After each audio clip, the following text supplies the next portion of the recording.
for no ice, but there's ice in here. Ah, no problem, dude. I'll get you another one.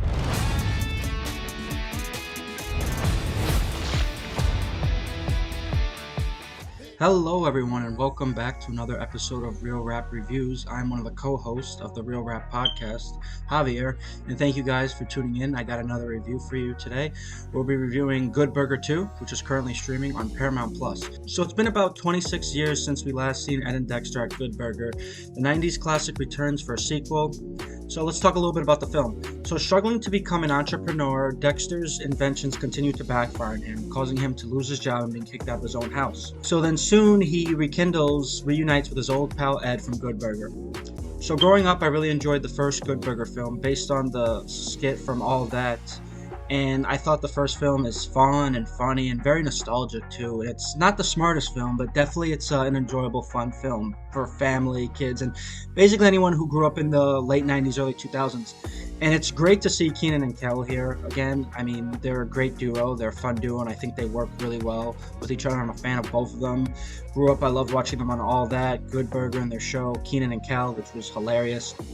So it is fun to see the two guys back together doing their thing. However, Good Burger 2, the film didn't do too much for me, sadly. I feel like the first one worked really well in the 90s because it was a film of its time. And then if you fast forward 20 plus years later, I feel like most of the jokes felt a little dated and kind of landed a little flat. And it's definitely targeted to a much younger audience. While there are a few chuckles here and there, I feel like it's not as funny as the first one.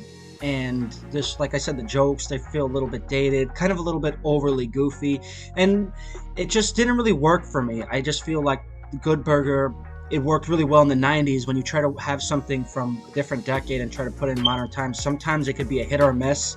I feel like this could be a miss. This one, in this case, it is a miss. And while it is great to see these guys back together, and it is interesting to see the characters of where they last went off. I mean, Ed is very funny, and it is kind of cool to see him that he's still working at Good Burger. He still has his job. He has his own family, which I actually thought a few of his kids that they had were actually pretty funny in the film. So like I said, there are a few laughs, but not enough to make the picture worthy of rewatching or revisiting. The story is kind of very predictable, of course. And I didn't really have as much fun with it, and it didn't really have that charm that it had from the first one that came out in 1997. It doesn't have that same energy that it had. It does have a few cool cameos, I'll give it that, and like I said, a few chuckles, and it's great to see these characters back again. But it's just, I feel like it worked well in its era, and just bringing it back well, it didn't really hit the mark for me, at least. It didn't have the same energy and charm that it did in the first one. I'm gonna keep this one short for you, but sadly this is one Good Burger that's not well done. I'm gonna go ahead and give Good Burger 2 a C. Alright guys, thank you and stay tuned for next review. No one ever cared what you said, but to say that means never listening to what mom say. Always had a dream on doing at my mom's place. Always hesitating when it came to putting on the wrong face. When it came to putting it on face. When it came to building up a better being, but a better being never been in the back of your thoughts. Never ever thought you'd ever see him, but I bet that you were heated, but you scream in the back of your thoughts. Nightmares and dreams in the back of your thoughts. Life with a meaning.